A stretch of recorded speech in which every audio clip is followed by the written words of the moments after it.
Welcome to all of you for another show, the sixth episode this season of AWA Agora. We started this in September, mostly because we were missing conversations with our dear friends, um, and you know, wanting to stay connected and furthering the dialogue on thought leadership.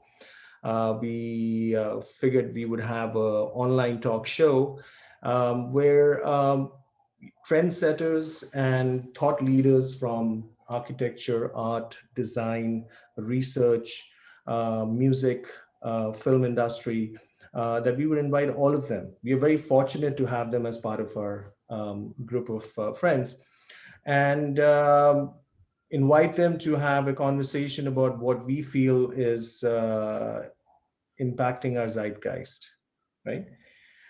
And today I am thrilled to have Shawn Basler, the co-CEO of Perkins Eastman. He's based here in New York, though he travels all over the world.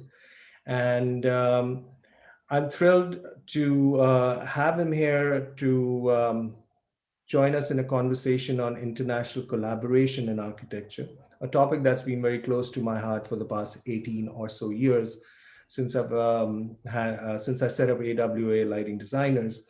And just a quick history retrospect, back in the early 2000s, where everybody wanted to work internationally, um, the Europeans were already ahead of us in that they were already established there because of historical links. But for us, as American firms and as New York firms, we started really kind of dabbling in those waters in the early 2000s to the mid 2000 before the crash happened. And then, of course, the dynamics changed. But there were a few people who, understood that being international did not just mean opening up an office, right?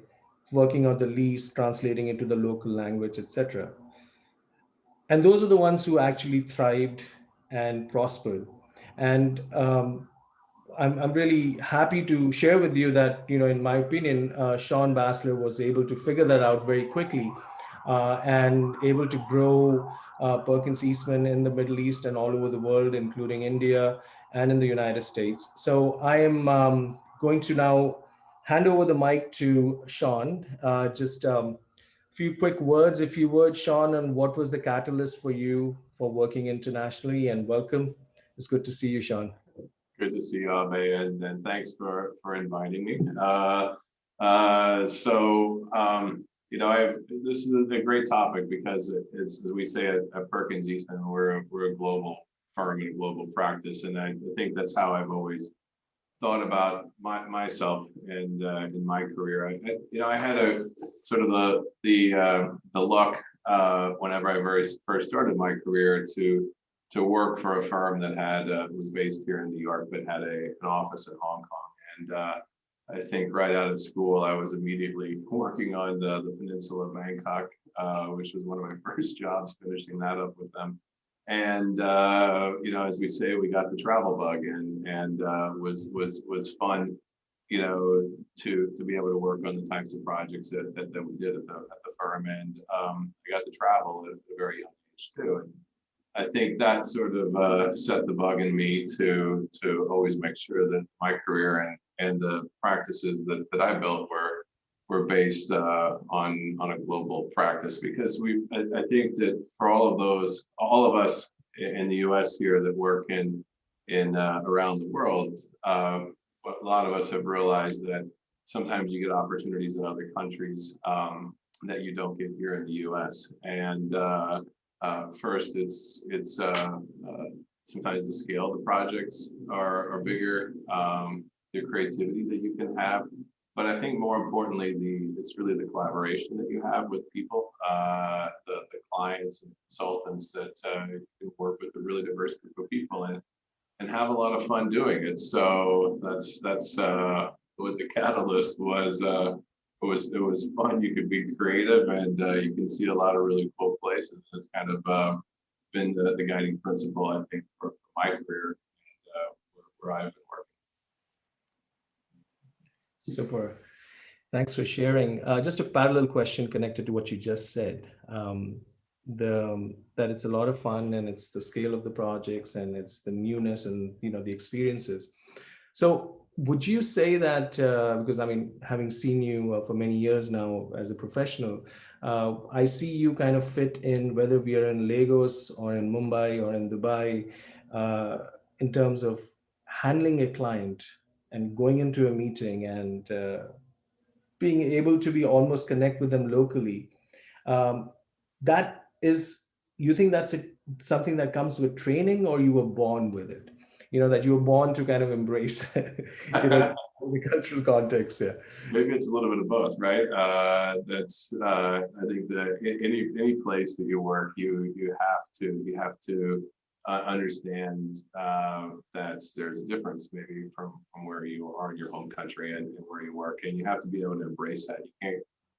We're not. It's never about importing ideas. It's about collaborating ideas. And I think if you approach global practice with that mentality, that it really is, you're not bringing you're not telling them what to do. You're not trying to replicate something that's been done in another country, but you're maybe bringing the knowledge that you have throughout the world in different projects, but creating something unique for them.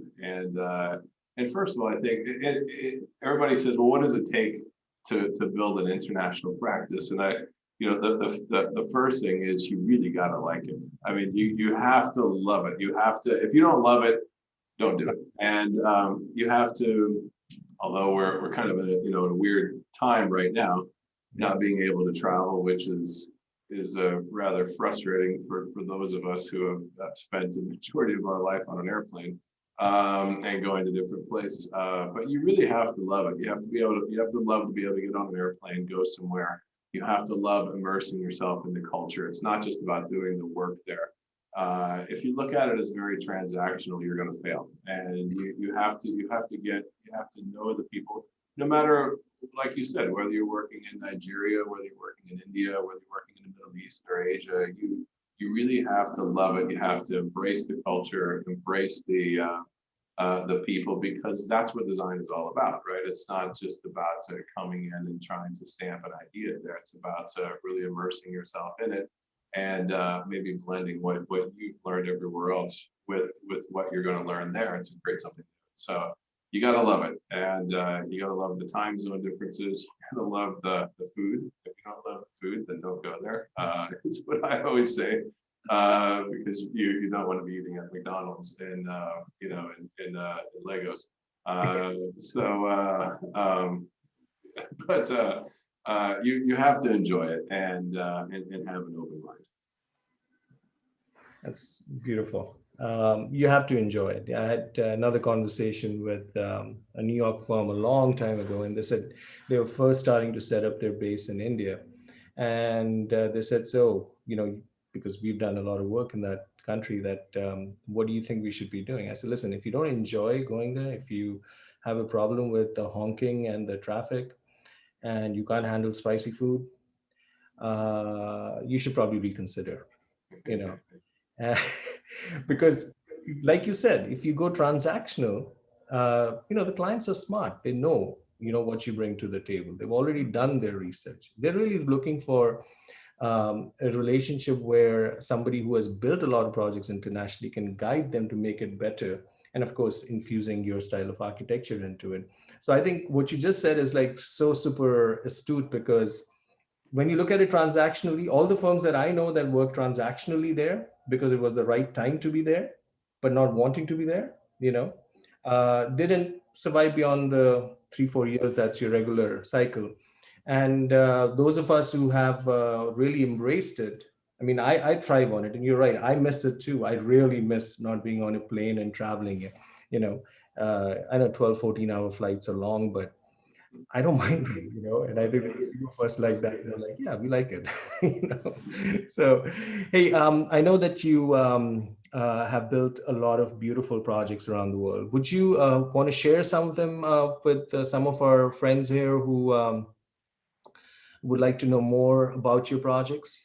Sure, definitely. I think it would be good. So we're lucky as a firm that we and me as an architect that we're able to work in a lot of great places and a lot of great countries. And so yeah, I think I'd love to share a few things that we're doing and tell some stories about it. But I always say that, as a firm, we don't design buildings, we create places. And I think that how we've approached that as a firm has sort of been our guiding light, is that we believe that the design really does have an impact on the people and the places we work. And I think that is really important when you work internationally too. You're not designing objects. You're not creating objects. You're really creating places, and you're developing the communities where you work, no matter what it is, whether it's an urban plan, whether it's a school, whether it's a hospital, whether it's a hotel. So we are, we're lucky as a firm. We have what we call 16 markets that we work in. And right now we have 19 offices around the world that we're actually in the process of opening a couple more before the end of the year here also. But it gives us, we always say that we're a global firm, but with a local footprint. And in each of the places we work, we like to be connected, but we like to have offices in the places that we work, at least in the regions, to help us understand and service our clients a little bit more. And I think at any given time, I think we have projects in about 25 different countries going on. At some of our offices here, we do have outside the US, we have our outside of North America, we have an office in Ecuador, an office in Mumbai, an office in Dubai, and an office in Shanghai. And we do work across a number of different markets, ranging from healthcare and science and technology to education and commercial, which includes large-scale mixed use and hospitality and things like that. And I think in each one of our markets, we've actually worked on a project globally. So what we do here in the U.S. is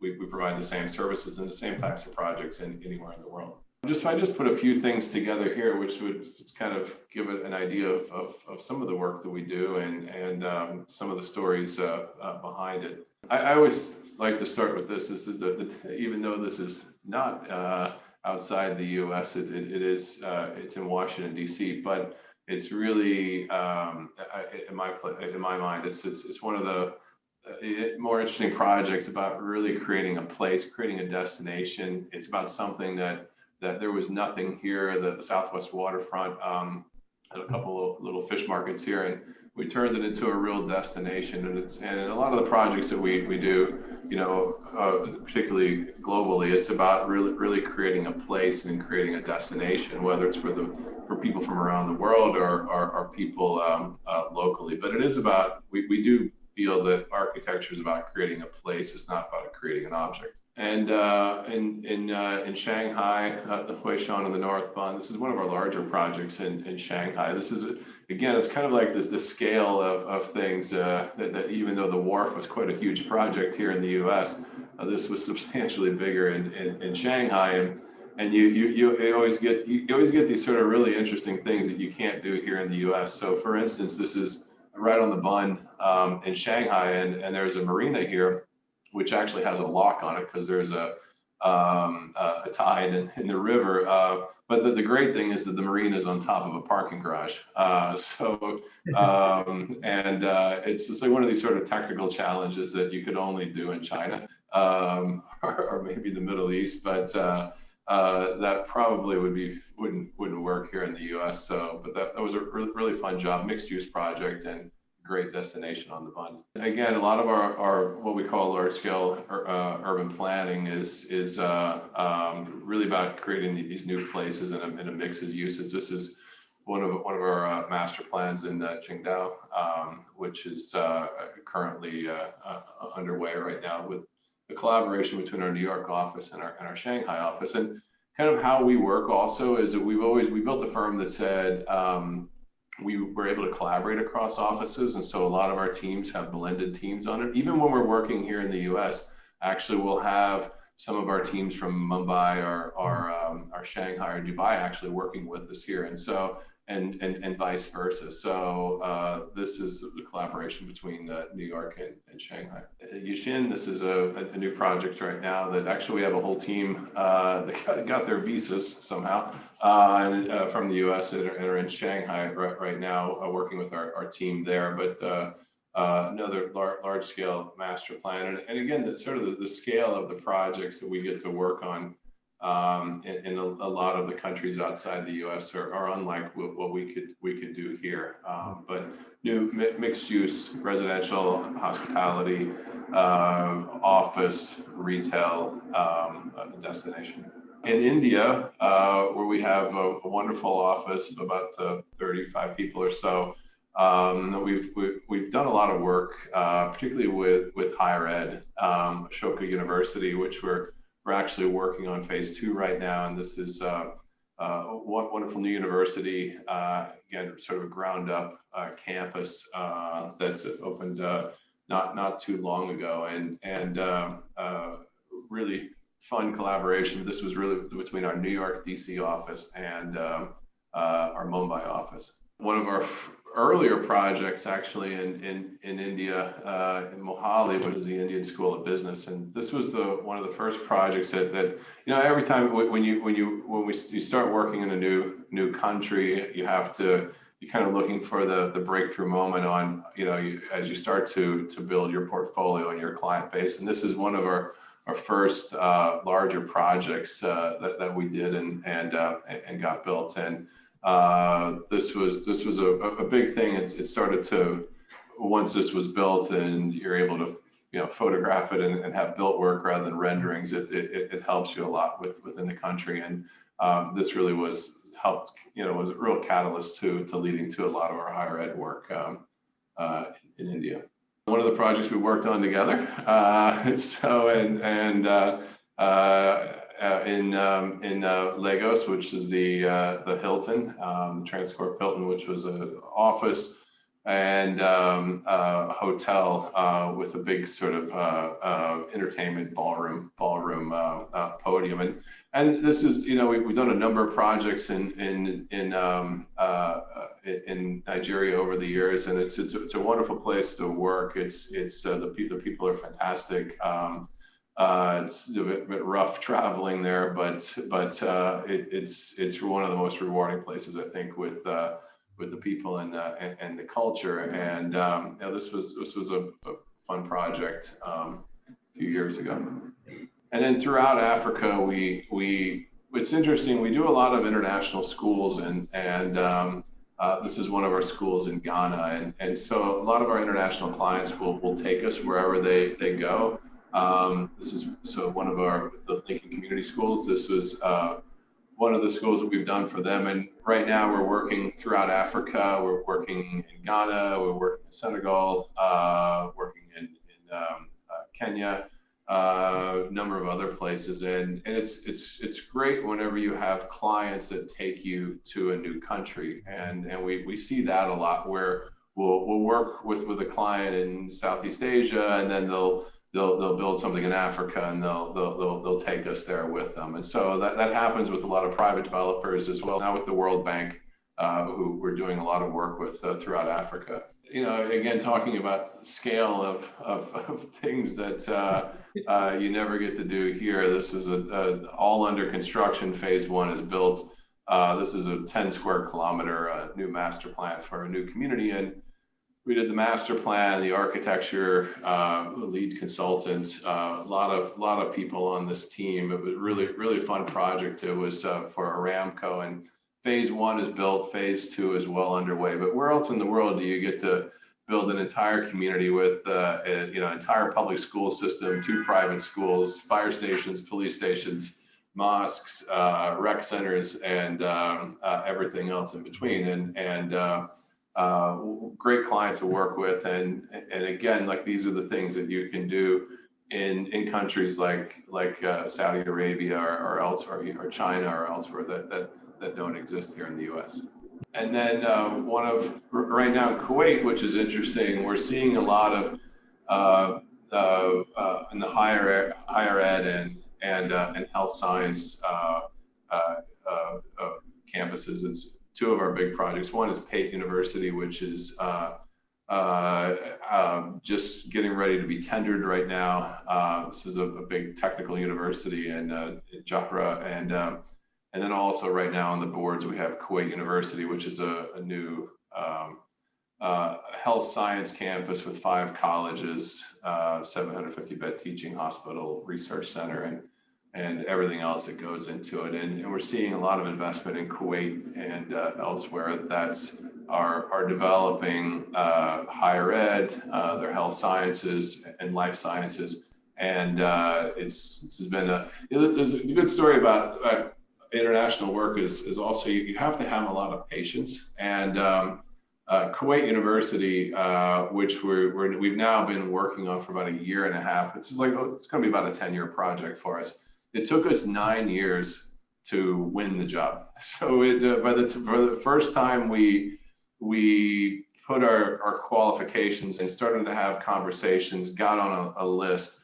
It was 9 years from when we first had the first meeting to when the project was awarded, and it went through 2 bid processes. So international projects sometimes have their own schedule, so you have to have a lot of patience and perseverance and kind of stick with things. I think is because you never know what happens, but the result was good in the end. One of our hospitals, one of our first hospitals, early hospitals in Ras Al Khaimah, and I think we had worked in the Middle East for many years. I mean, I had worked there almost my entire career, and we always had been working more on the commercial side. And Sheikh Khalifa was one of our first projects, larger projects on the institutional side. And so this was a really important job for us. It helped us get into more of the institutional market in the Middle East. And again, sometimes it's you have to you need the first project, I think, to help establish you in a country or a region as being serious there. But having an office there was very helpful to us also. This is under construction. Actually, it's completely topped out right now. And it's Act 1 and Act 2, which is, we do a lot of work with the Mar, which is, this is in downtown Dubai, which is a cool area, and right next to the Burj Khalifa. And so we have, this is all residential with a retail base. And this is sort of a good story, because one of the things that we always said is each of our offices, regional offices, need to have very good, strong design and management skills. And this one actually was fully designed and documented and developed out of our Dubai office. And so as we really built that team up, their capabilities were fantastic, and they do some really good design work. And this was one of the first jobs that office actually did fully on its own. This is one of our bank office buildings in Kuwait. Actually, this is out for tender right now. The headquarter bank building for Bubian Bank. A lot of the work that we do, we really collaborate with people. So a lot of times we may be the lead consultant where everybody works with us, but most of the time it's a collaboration. And this was a collaboration with a local architect, where we were the design architect, the international architect, and they were the local architect and engineers. And so it's sort of a very, very similar relationship that we have in a lot of different places. And so we led this out of New York and Dubai, a pretty cool building. The whole panelized system on the exterior responds to the whole sun shading and everything, so it maximizes some cooling and stuff. Actually, this is sort of the north-facing side, so there's more glass on it as you get around the building. It's a lot more solid, the panels as you get there. But really good collaboration, New York, Dubai, and Kuwait. And one of our earlier projects in Abu Dhabi, we've historically always done a lot of destination resorts, and this was the Park Hyatt in Saadiyat. And what's interesting about this was I remember going to Saadiyat Island. This is what's fun about international. I think I was one of the first people that went out to Saadiyat Island. There was nothing out there. There was some Australian guy that had a Jeep. He was driving around. I had to take a boat there, land on the beach, and looked at this piece of land, and we were going to design a Ritz-Carlton there. And so it was great. And it said, yeah, we're going to create all these museums, and we're going to create this big island of this destination. And if anybody's been to Saadiyat Island, now they know that they have achieved that in less than 12 years. It's incredible, how fast things can get built in countries that sometimes take decades and decades to do here. We always joke, one of our projects here in the U.S. that some of the partners have done is Battery Park in New York. It took 25 years to realize Battery Park. And, it took them less than 10 years to realize downtown Dubai, with the Burj Khalifa and everything else. So, and the scale is much different. So I think not only in international work can you get involved in projects that are bigger than you can do here, but they get built at a speed collectively that's much faster than we see here also. And that's a little bit about what we do, but I think what doesn't come through in all these projects is the amount of time and how we've the amount of time that we've spent there and how we got into these places. It just doesn't happen by showing up and showing a portfolio and saying that we want to do work here. It takes years and decades to kind of build the relationships and understand it. And like I said earlier, it takes a passion and a love for wanting to be in those places. Yeah. Thank you, Shawn. Thank you for sharing. Boy, very uplifting. There's so many questions that I'm sure the audience would like to ask about the projects, etc. But we can continue that on chat or through the YouTube channel when this is put up on the YouTube channel. What I would love to do is ask you a few more questions, which are more connected with processes and future of international collaboration post-COVID and with the way the world is emerging. So I guess the next question would be, what should we be careful of when we are collaborating internationally? Payments, processes, communications. What would you think would be like, you got to think about this, and this? Well, I think it depends on where you're working. One, you want to make sure that it's a client that or has a track record, or you want to know, right? It's a client that it's not their first time doing this. I mean, here in the U.S., we all hesitate when there's a client that's never built a building before and you're going to work with them. Right? I think that's exponentially more risky overseas, right? That you don't make sure that there's a track record on it. I think you have to have very strong local partners, and anywhere that we work, even where we have an office, we have very, very strong local partners with architects and engineers and others that help build a network and help collaborate. So collaborate with people and trust, other good firms, and I think always make sure that the client has a track record or the background of them. So not only are they actually studying you as a potential lead architect, but you're also studying them in reverse so that you are kind of doing a credit rating on them, seeing how they build stuff, how they pay their bills, etc. Right? That's what you're saying. Yeah, absolutely, and make sure that they're not on some watch list or something, which happens, and make sure that that there's a track record and you know who they are. Watch list. That's pretty. No, you're laughing about it, but you're right. I mean, the world is different than how it used to be, and yeah, we have to be careful of all that. I remember that there was some work that was done with a construction group that was not going to be allowed to do any work in the United States. And then how do you actually work with them, because you are an American firm? Mhm. And that made it a very interesting kind of dilemma of not wanting to break any laws, but still kind of wanting to work on that project. Yeah. So yeah, there are always these challenges which you wouldn't get just working in the United States. So connected to that, Sean, like the story about Sadat Island, I was there too many years ago, and yeah, it's just poof, it's all there now in 12 years. Uh, what's the most adventurous experience traveling while working as an architect that you've had? um,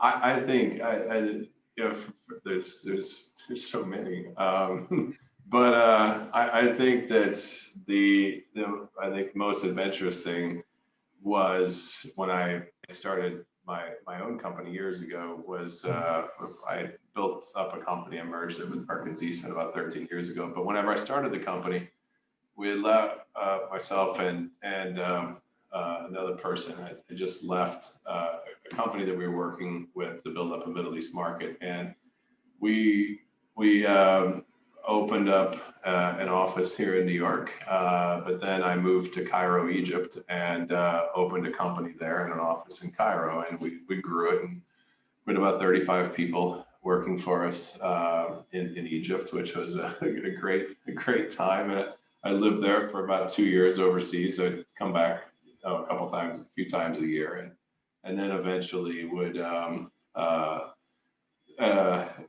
so I got married and had to, we started to develop things here, spend more time at home and travel back there rather than living there. But I think living overseas and having that and kind of starting up a company in a foreign country and that was a very quick lesson on how to do international work, and it was a lot of fun. It was a total lot of fun, but it taught me a lot about, I think, a lot of things. One, the logistics of how to work internationally and international business and things like that. But I think it taught me a lot about the passion and the personal skills, I think, that are so important in international practice that you I don't think you can't teach, you just have to learn. And Yeah. I think that was that was a lot of fun. So That sounds like quite an adventure. Yeah, I remember that we won my first overseas project was the Peak Tower in Hong Kong in 2003, and we won that competition. And the client said the only way you're going to get this project, because I just started the firm, is that if you open up an office in Hong Kong. I'm like, Hong Kong, okay. So I packed a bag, found a hotel, a good hotel, but they're not very expensive there. You know, Parked myself there for a couple of weeks, and I knew nobody. I mean, it's Hong Kong. It's not, I mean, I don't speak Cantonese, and I'm clearly not Cantonese. And, it's very interesting. It's just, but I still have stories from like traveling in 2003 into Shenzhen and new territories. And I tell the folks in my office about it.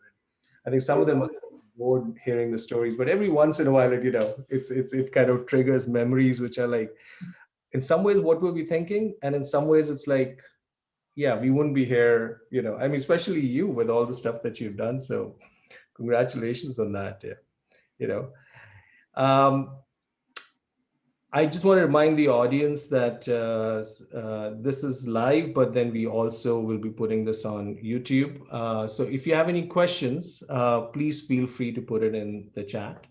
Um, we have another 4 or 5 minutes, but I'm just going to ask the last question before opening it up for questions from the audience. Is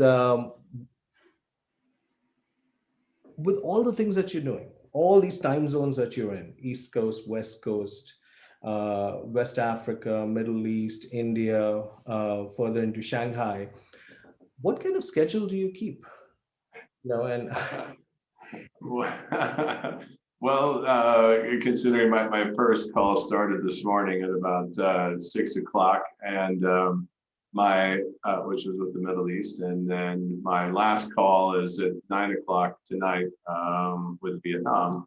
The days can become pretty stretched out, and so you have to balance it. I think that the hard part is that you could be in meetings and calls 24 hours a day, but you don't want to. You have to really balance time with other interests and with family and things like that. But I do try. I mean, the good thing is Fridays are closed in the Middle East, so you have Fridays and Saturdays off, so it gives you a chance to catch up. And but Sunday mornings are usually pretty busy because that's something that starts early. So I think I always try to have flexibility, because particularly if it's with clients, you have to respect their schedules too. But you have to balance your schedule. And but I usually do start my day with a check-in to some of our clients in our office in the Middle East when I can,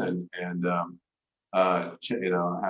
have those check-ins, and then at the end of the day, if there's an Asia call or something, then I'll pop on one of those. But trying to balance it and not try to overdo it is important. You have to have times for yourself.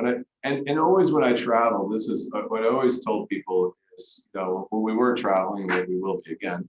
Yeah, don't just fly in and fly out of a place. If you're gonna work there, you got to get to know it. You have to go out and enjoy it. You have to see the museums. You have to see the cultural places. You got to go to some really good restaurants, and that's important. And so it's not just about what you do here, balancing the schedule, but I think it's whenever you work and you go to new countries. If you don't love it, then you're not going to succeed there. It's going to be a rough road for you. So balance your time. I would balance my time here, but when I travel too, making sure I'm balancing my time and going to see things too. So do you take any time off? Do you take any vacations? And the vacations always seem to roll into work, but I try to put them so I could be useful wherever I am. I don't know if I could ever shut it down for a couple of weeks. But the good thing is my wife travels a lot too, which is fun, and our kids, have a pretty full passport, so they've been all over the world, which I think makes it fun. So Yeah, that's I think that what we do is it's important that they've been able to share in a lot of the places that my wife and I work also. So that's beautiful. That's beautiful, man.